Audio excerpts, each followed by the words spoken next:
Shalom, selamat sahabat bagi saudara-saudara di mana saja Anda berada. Senang sekali kami bisa menjumpai saudara semua melalui diskusi sekolah sahabat kita. Dan tidak terasa, kita sudah sampai pada pelajaran ke-7, termotivasi oleh pengharapan. Seperti biasa, saya pada kesempatan ini kembali ditemani oleh dua narasumber kita. Yang pertama adalah Bapak Gelumban Gaul. Selamat sahabat Pak. Selamat sahabat Pak Tommy. Sehat-sehat? Sehat-sehat. Terima kasih. Dan juga narasumber tetap kita, Bapak Pendeta Besi Tumeyang. Selamat sahabat Pak. Selamat sahabat Pak Ketua. Baiklah saudara-saudara, sebelum kita lanjutkan diskusi kita malam hari ini, saya hanya ingin ingatkan bahwa ini tidak melepaskan tanggung jawab saudara untuk belajar sekolah sahabat. Belajar sekolah sahabat adalah tanggung jawab kita masing-masing, dan video pelajaran yang kami share ini hanya bersifat sebagai tambahan ataupun ide-ide yang mungkin bisa kita pakai di dalam diskusi kita pada hari Sabat Tuhan yang suci ini. Baiklah, kita akan segera memulaikan diskusi kita. Kami minta kesediaan Pak Lumban Gaul untuk pimpin kita dalam doa. Baik, kita berdoa terlebih dahulu. Maha besar Bapa kami yang bersemayam dalam surga, pada sahabat ini Tuhan kami akan mempelajari dan diskusikan akan firman Tuhan tentang motivasi atas keselamatan yang Engkau berikan kepada kami. Biarlah Tuhan kami akan mempelajari firman ini supaya kami Tuhan dapat termotivasi oleh karena keselamatan yang Engkau telah janjikan kepada setiap umat Tuhan yang ada dalam dunia ini. Berdoa kepadamu Tuhan dalam nama Yesus Juru Selamat dan Penebus kami. Amin. Terima kasih Pak. Terima kasih juga untuk saudara-saudara yang sudah mengirimkan pertanyaan untuk dibahas pada malam hari ini. Ada 3 pertanyaan yang masuk. Dan kami akan mendiskusikan pertanyaan-pertanyaan ini bersama-sama dengan saudara-saudara yang ada di rumah. Baiklah, saya akan ke Pak Lumban Gaul untuk pertanyaan yang pertama, lalu kemudian saya akan pertanyaan yang sama pun akan saya ajukan kepada Bapak Pendeta. Pertanyaan pertama Pak, apakah maksud Allah memberikan pengharapan yang begitu besar kepada orang-orang Kristen selama berabad-abad? Silakan Pak. Baik, terima kasih Saudara Tommy, tapi yang menyampaikan pertanyaan tentang pelajaran kita pada sahabat ini, kenapa Tuhan memberikan pengharapan yang begitu besar kepada umat-umat Tuhan? Tentu sebagaimana dalam ayat inti dari pelajaran kita pada sahabat ini yang tertulis dalam Yesaya 25 ayat 9, katakan di sana, pada waktu itu orang akan berkata, sesungguhnya inilah Allah kita yang kita nanti-nantikan supaya kita diselamatkan. Inilah Tuhan yang kita nanti-nantikan. Marilah kita bersorak-sorak dan bersukacita oleh karena keselamatan yang diadakannya. Nah, inilah merupakan janji yang diberikan oleh Allah kepada setiap manusia, yaitu keselamatan. Dan saya yakin bahwa keselamatan itu adalah merupakan pengharapan setiap orang, walaupun mungkin tidak semua respons dengan baik kepada keselamatan itu. Tetapi kita sebagai umat Tuhan, maka kita sangat merespons akan janji keselamatan itu yang telah dijanjikan oleh Tuhan kepada kita. Maka Tuhan memperingatkan atau mengingatkan kita atau memberikan pengharapan ini agar kita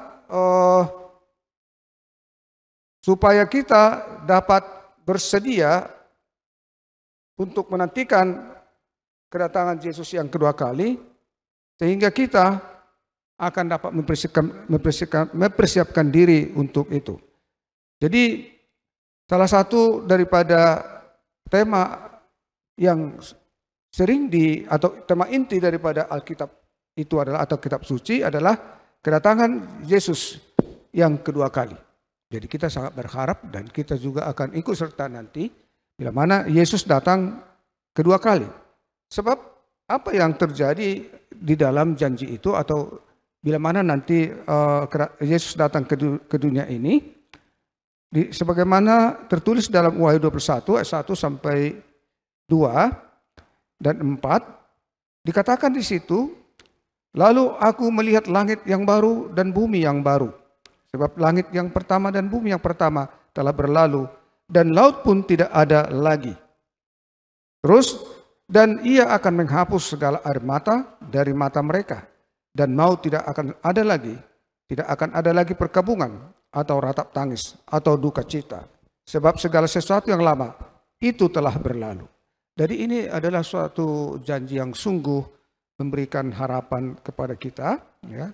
Sebab di dunia ini kita banyak masalah yang kita harus hadapi, ya.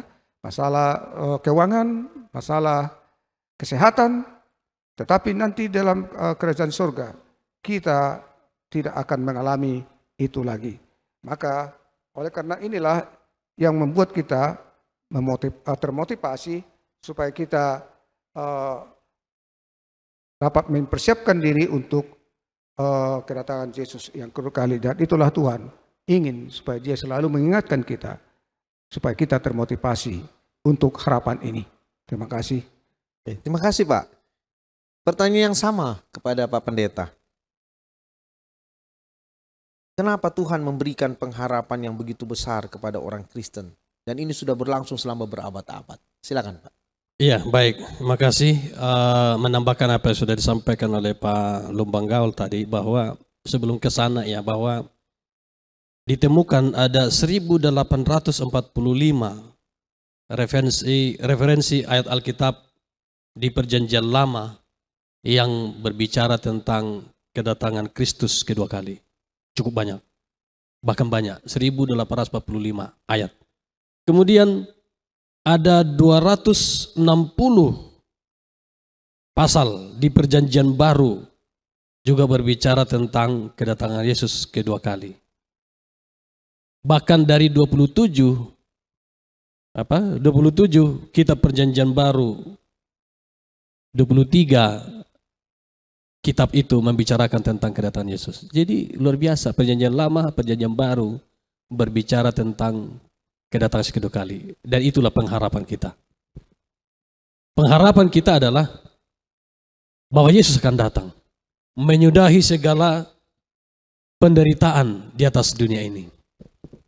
Dikatakan bahwa pengharapan akan kedatangan Yesus kedua kali bagaikan obat yang menghiburkan dan membawa sukacita bagi semua manusia saat ini yang sedang mengalami penyakit. Ya, kita tahu ada banyak orang yang mengalami penyakit yang tidak hanya sebentar tapi lama. Kemudian obat bagi orang yang sedang mengalami penderitaan, bahkan obat bagi mereka yang sedang berduka oleh karena kematian. Obat bagi mereka yang saat ini sedang mengalami kemiskinan, yang sedang mengalami ketidakadilan, atau mungkin sampai kepada penindasan. Maka janji kedatangan kedua kali adalah menjadi obat. Ada pengharapan bahwa apa yang kita alami ini ada akhirnya. Dan akhirnya adalah ketika kita setia sama Tuhan, Tuhan akan memberikan kita apa? Tuhan memberikan kita upah. Ya, kita selama ini mengalami penderitaan, kesusahan, tapi di sorga tidak ada lagi. Inilah pengharapan kita. Kenapa kita sampai hari ini masih tetap setia dalam Tuhan, walau banyak penderitaan yang mungkin kita hadapi? Karena kita memiliki janji pengharapan itu. Kita yakin sebagai orang Kristen bahwa kedatangan Yesus kedua kali membawa kedamaian, membawa kebahagiaan, dan persekutuan dengan Kristus dan orang-orang yang sudah ditebus oleh darah Yesus selama-lamanya di sorga yang Tuhan janjikan. Sebelum Yesus naik ke sorga, dia pernah berjanji dalam Yohanes 14 ayat 1-3, janganlah gelisah hatimu. Ini Yesus bukan hanya berbicara kepada murid-murid atau kepada orang-orang yang sudah mengikut Yesus waktu itu, tapi ayat ini juga berlaku bagi saya, bagi kita semua yang sedang mengalami mungkin banyak penderitaan, kesusahan hidup di dalam dunia ini. Jangan gelisah hatimu, percaya kepada Allah, percaya juga kepadaku. Di rumah Bapakku banyak tempat tinggal, jika tidak demikian tentu aku mengatakannya kepadamu. Sebab aku pergi ke situ untuk menyediakan tempat bagimu. Setelah itu dia akan apa? Kembali, datang ke dunia ini, menjemput setiap orang yang mau tetap setia dan percaya kepadanya. Jadi, mengapa Tuhan memberikan janji pengharapan yang begitu besar? Karena Tuhan tahu apa yang kita alami saat ini. Ya, Tuhan mau meyakinkan kita, Tuhan mau memberikan jaminan kepada kita agar kita tetap setia. Bahwa di balik semua apa yang kita alami, ada akhirnya. Akhirnya adalah Tuhan akan memberikan upah. Sorga, kehidupan kekal untuk selama-lamanya. Mungkin itu Pak Ketua, terima kasih. Oke. Jadi janji pengharapan itu yang akan memampukan masing-masing kita untuk menjalani hari-hari ini. Iya, sambil demikian. menanti kedatangan Kristus yang kedua kali. Betul. Terima kasih Pak Pendeta. Baik, saya akan kembali ke Pak Lumban Gaul untuk pertanyaan nomor 2, Pak. Kita kan tadi sudah berbicara tentang pengharapan akan kedatangan. Pertanyaannya sekarang adalah bagaimana kita dapat merasakan kasih Allah yang murni? Bagaimana kita dapat merasakan kasih Allah yang begitu besar, yang sudah memberitahukan akan kedatangan yang kedua kali sebagai pengharapan iman kita? Silakan Pak. Baik, pertanyaan yang kedua mengenai soal merasakan. Kalau kita merasakan sebuah jenis buah atau jenis makanan, ya kita tahu rasanya kalau kita ambil makanannya, lalu kita cicipi, kemudian kita bisa tahu rasa manis, pahit, asam, ya. Jadi sama juga dengan kasih Allah itu. Kasih Allah itu kan kita dapat dijelaskan di dalam firman-Nya.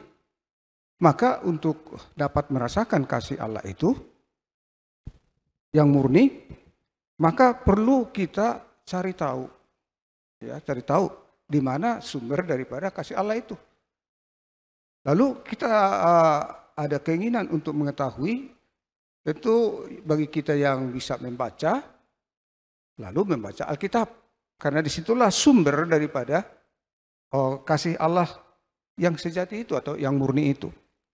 Lalu kita baca, mengetahui, ya kalau yang tidak bisa membaca tentu dia harus mendengar atau bertanya kepada orang yang lebih mengetahui tentunya. Terus setelah kita membaca, mengetahui, lalu selanjutnya adalah meresapi, ya, cicipi, resapi. Lalu kalau kita sudah dapat meresapi, kita baca firman Tuhan, di situ dijelaskan bagaimana kasih Allah itu masuk. Demikianlah kasih Allah kepada manusia sampai anak yang tunggal di. Lalu kita baca itu, dan kalau mau bacanya harus berulang-ulang tentunya, harus diresapi. Saya juga pernah waktu belajar di sekolah SMA, ya khususnya di SMA, ketika saya belajar satu pelajaran tentang misalnya matematik, lalu saya baca, saya lakukan soal-soal, lalu biasanya kan guru memberikan soal tertentu saja, dari 10 soal mungkin paling 2 dikasih.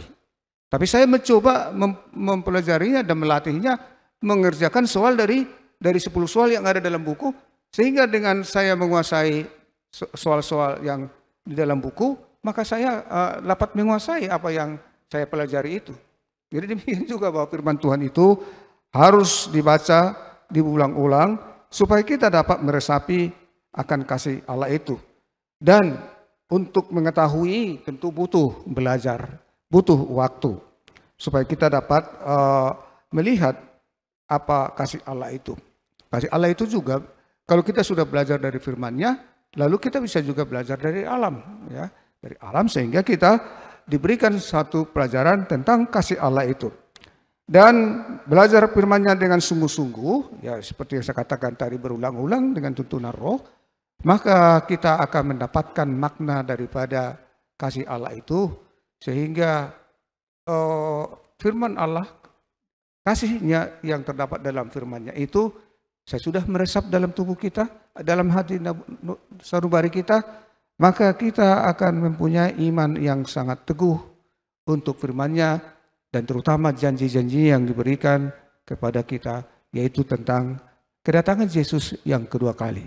Jadi kalau kita mau meresapi, seperti apa sih kedatangan Yesus yang kedua kali itu? Ya tanpa kita resapi, percuma.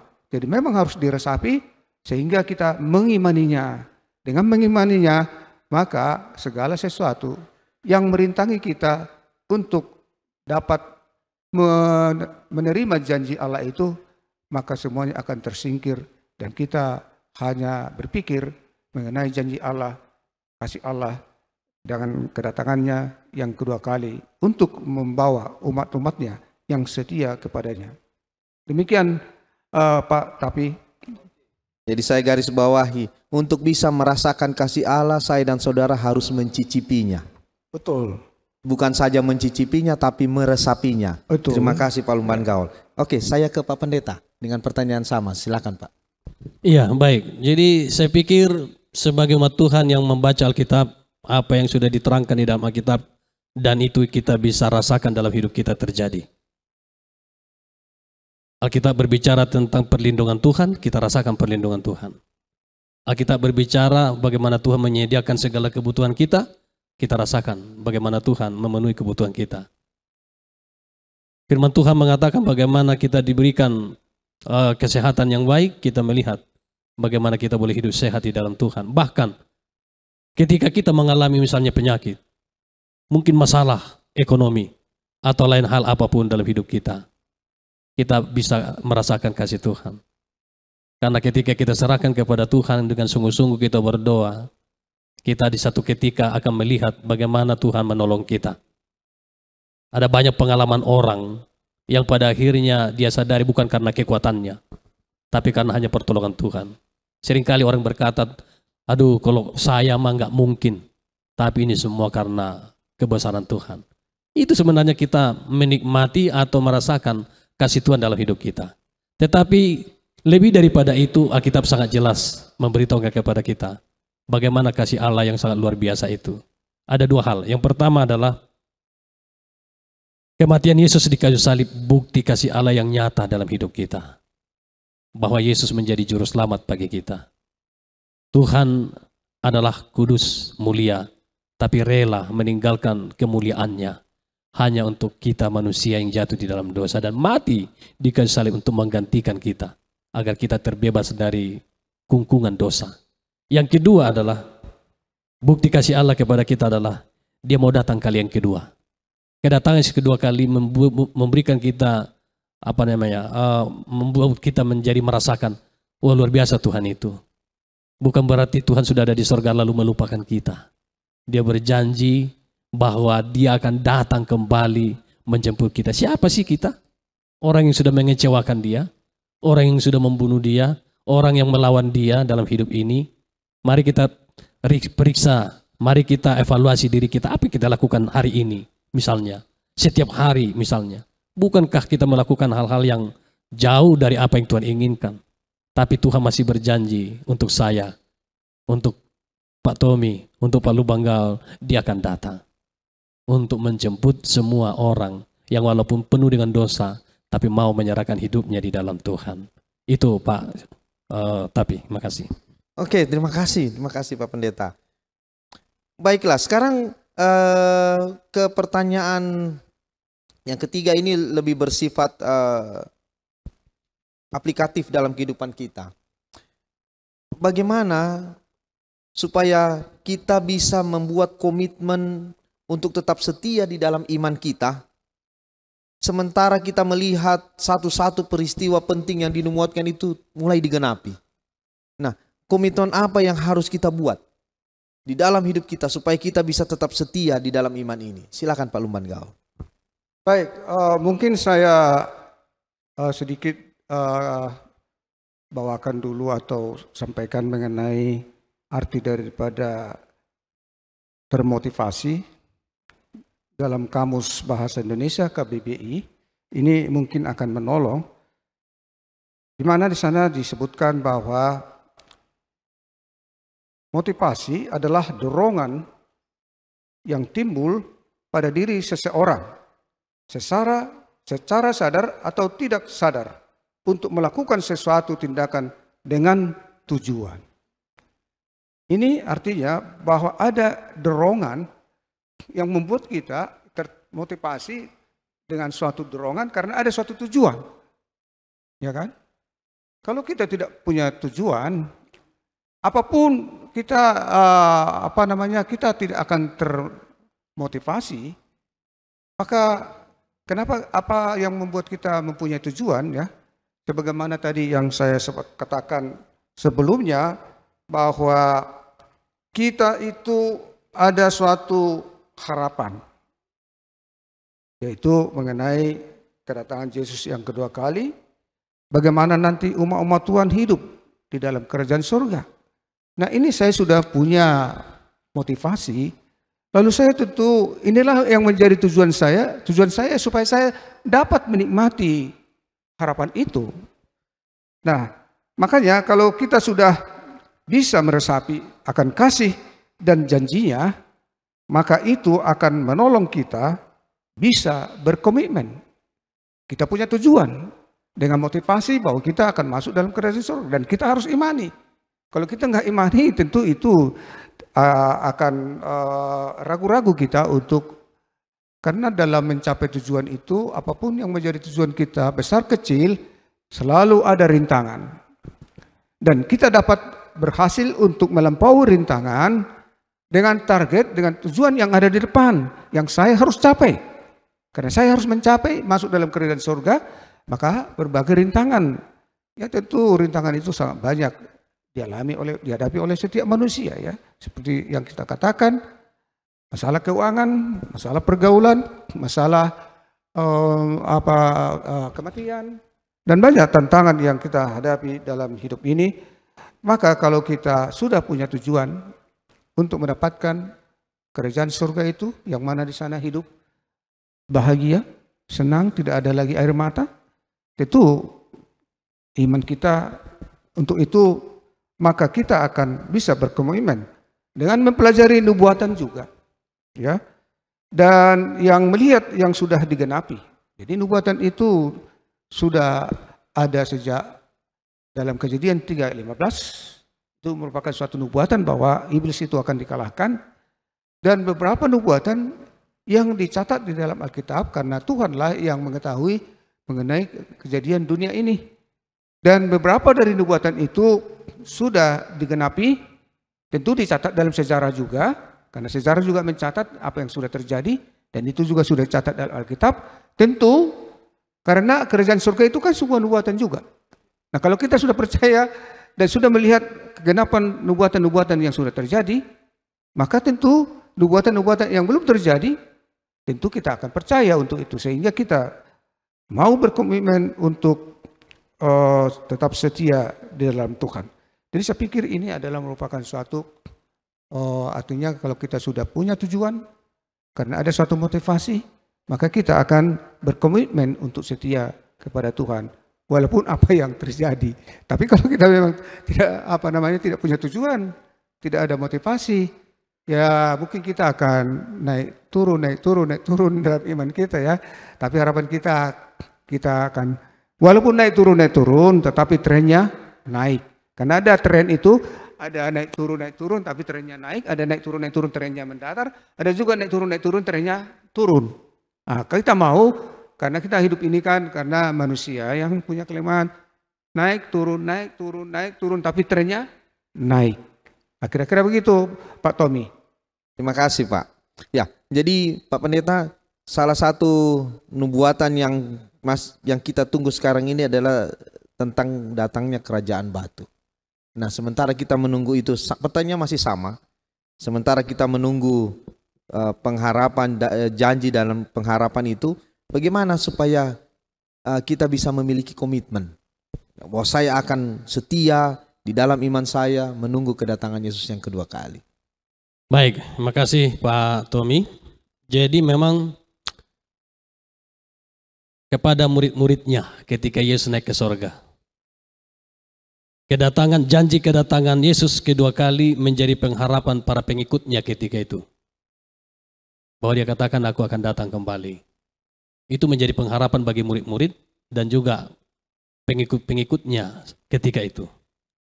Janji perpisahan Yesus di Bukit Zaitun bahwa dia akan datang kembali telah menerangi hati dan menerangi hari depan daripada murid-muridnya, dan tentu juga itu menjadi harapan kita hari ini. Telah memenuhi hati kita dengan pengharapan yang tidak dapat dihilangkan oleh kedukaan atau diredupkan oleh pencobaan. Janji kedatangan Yesus kedua kali membuat kita semakin setia dan berkomitmen teguh. Apalagi ketika kita melihat peristiwa demi peristiwa, apa yang dinubuatkan di Alkitab digenapi. Semakin kita rasakan, waduh, Yesus sudah di ambang pintu. Kedatangan Yesus sudah semakin dekat. Jadi, kenapa murid-murid setelah Yesus naik ke sorga, mereka bukan justru patah semangat, tapi semakin berkomitmen, semakin bersemangat. Mereka berpencar kemana-mana memberitakan tentang Injil Kristus. Karena itu tadi, janji kedatangannya, pengharapan yang sudah memenuhi hati mereka. Mereka rindu Yesus segera datang, mereka bertemu kembali. Seperti mereka bertemu ketika di dunia ini. Tapi bukan lagi di dunia ini seperti janji Yesus, tapi di sorga untuk hidup selama-lamanya. Itu juga lah yang memotivasi saya pikir. Itu juga yang memotivasi Pak Tommy, Pak Lumbang Gaul, dan kita semuanya umat Tuhan dimanapun kita berada. Membuat kita berkomitmen untuk setia di dalam Tuhan. Karena kita tahu, ya kalau kita mau ikuti apa ukuran manusia, ya hidup manusia hanya 70 tahun, 90 tahun, ya taruh umur 120 tahun. Ya, umur 120 tahun itu biasanya untuk zaman sekarang itu udah lebih banyak sakitnya, penderitaannya. Ya, apa kita mau hanya segitu? Sementara Alkitab menjanjikan apa? Hidup kekal. Dengan datangnya Yesus kedua kali, Tuhan berjanji bahwa semua orang yang hidup maupun yang sudah mati, yang percaya kepadanya akan bangkit, akan apa? Akan dibawa masuk ke dalam kerajaan sorga. Yang hidup tidak hanya diukur oleh tahun lagi, tidak diukur lagi oleh waktu, tapi kita akan hidup untuk selama-lamanya. Itu yang membuat kita apa? Hari ini berkomitmen untuk setia di dalam siapa? Dalam Yesus. Jadi pekabaran kedatangan Kristus yang segera merupakan seruan yang mendesak bagi masing-masing kita untuk memeriksa hati kita dan mengevaluasi kehidupan rohani kita. Ini adalah sebuah panggilan untuk hidup saleh. Jadi kedatangan Yesus kedua kali ya menjadi pengharapan bagi kita semuanya, sekaligus itu membuat kita semakin berkomitmen untuk hidup setia di dalam Tuhan. Semakin kita lihat sejarah nubuatan digenapi, ya kan? Sekarang semakin kelihatan ya. Sekarang Israel berperang dengan sebelumnya apa? Palestina. Ya, sekarang dengan sebelumnya apa? Iran. Sekarang dengan Iran. Ini kalau terjadi saudara perang dunia ketiga, karena kalau sudah perang dunia ketiga ini mainnya nuklir. Benar-benar akan menghancurkan dunia ini. Dan saya yakin Tuhan akan segera datang. Dan pekabaran Tuhan sudah semakin tersiar sekarang ini. Media sosial yang luar biasa ini cara Tuhan. Agar firman ini sampai segera ke telinga orang.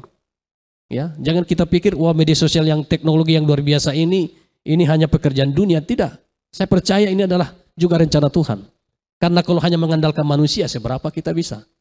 Tapi dengan media sosial sekarang, bagaimana firman Tuhan disampaikan lewat YouTube, dengan TikTok, dengan ini luar biasa. Orang muda, anak-anak dengar firman Tuhan sekarang. Luar biasa. Artinya apa? Kan Tuhan katakan, kalau Injil ini sudah tersebar semuanya, Tuhan segera datang. Saya yakin Tuhan akan segera datang. Karena pekerjaan Tuhan dan nubuatan itu sudah semakin digenapi. Terima kasih Pak Ketua.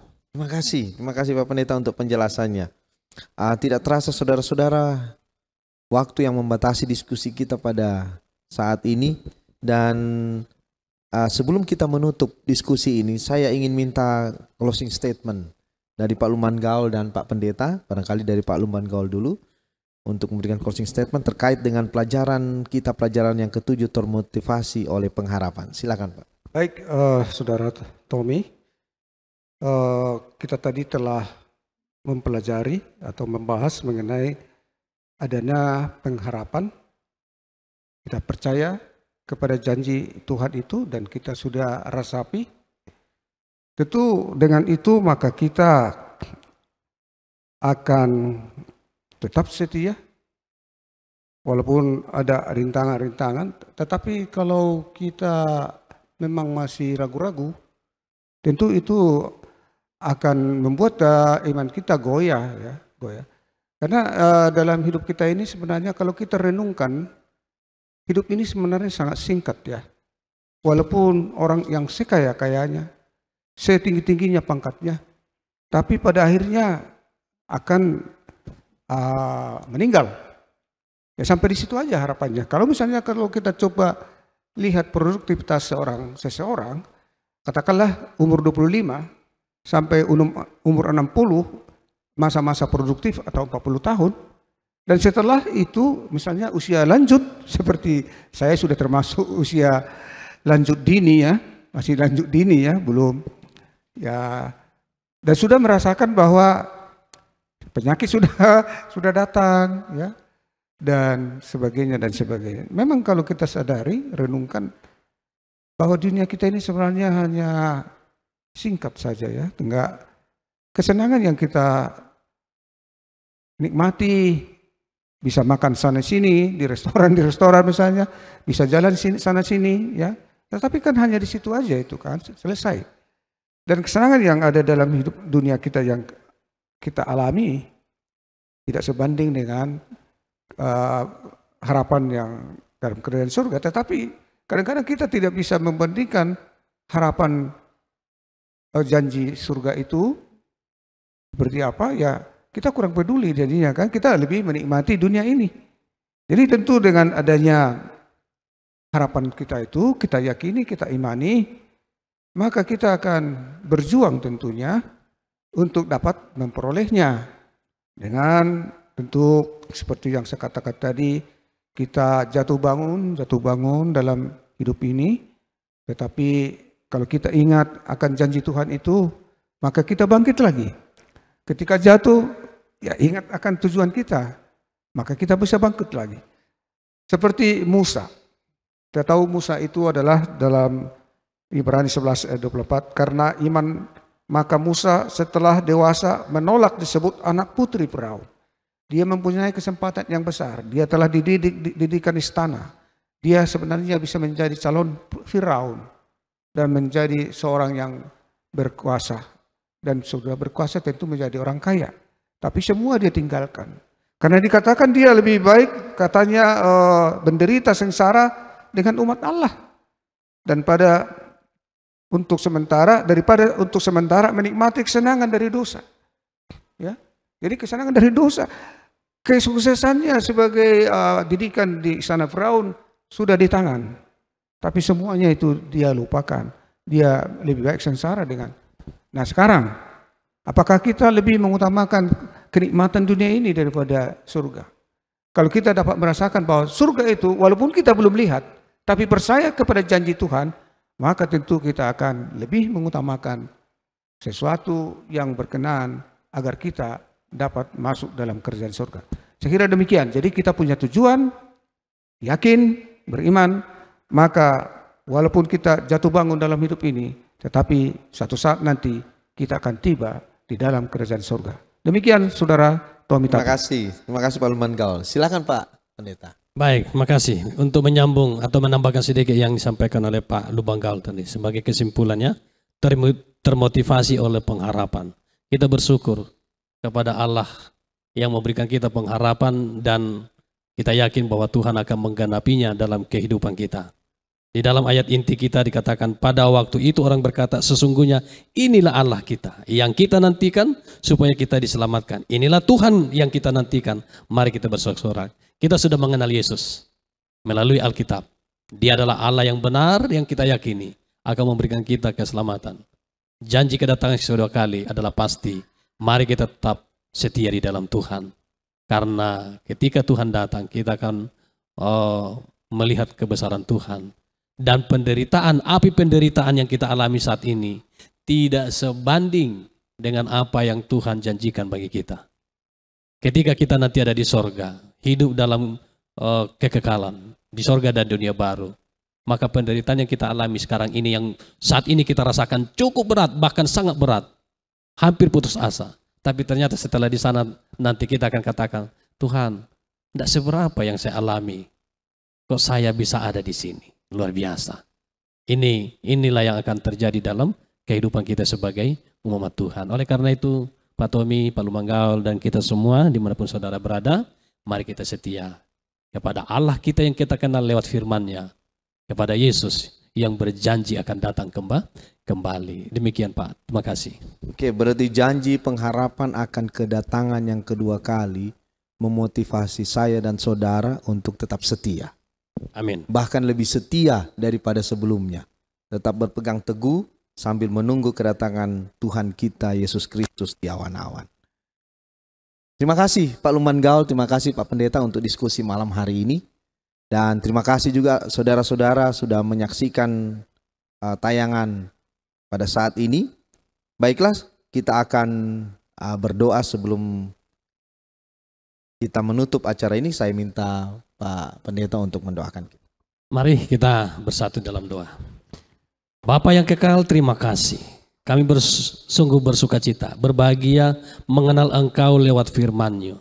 Bahwa Engkau adalah Allah yang hidup, yang menciptakan alam semesta ini, demikian juga menciptakan kami. Walau kami mengalami mungkin banyak api penderitaan saat ini, tapi kami telah percaya akan janji-Mu. Bahwa api penderitaan yang kami alami tidak sebanding dengan apa yang Tuhan janjikan, hidup kekal di sorga dan di dunia baru yang akan datang. Bapa, ajar kami semua untuk hidup setia di dalam Engkau. Ajar kami untuk semakin semangat dalam hidup ini, untuk melayani Tuhan, untuk mengasihi sesama, agar demikian Tuhan kami layak di hadapan-Mu dan layak untuk menerima upah yang Engkau janjikan bagi masing-masing kami. Terpujilah Engkau Tuhan. Terima kasih. Tuhan berkati kami semuanya, hamba-Mu, Pak Tommy, Pak Lumanggaol, bahkan pemirsa dimanapun saudara kami berada. Kasih Tuhan menjangkau mereka dan memberkati mereka. Kami persembahkan doa kami di dalam nama Yesus Tuhan dan Juru Selamat kami. Amin. Amin. Terima kasih Pak Pendeta, terima kasih Pak Lumanggaol untuk diskusi pada kesempatan Hari Sabat Tuhan yang suci ini. Baiklah, akhir kata kami mengucapkan selamat Sabat, selamat berdiskusi. Tuhan Yesus memberkati kita semua. Amin. Amin.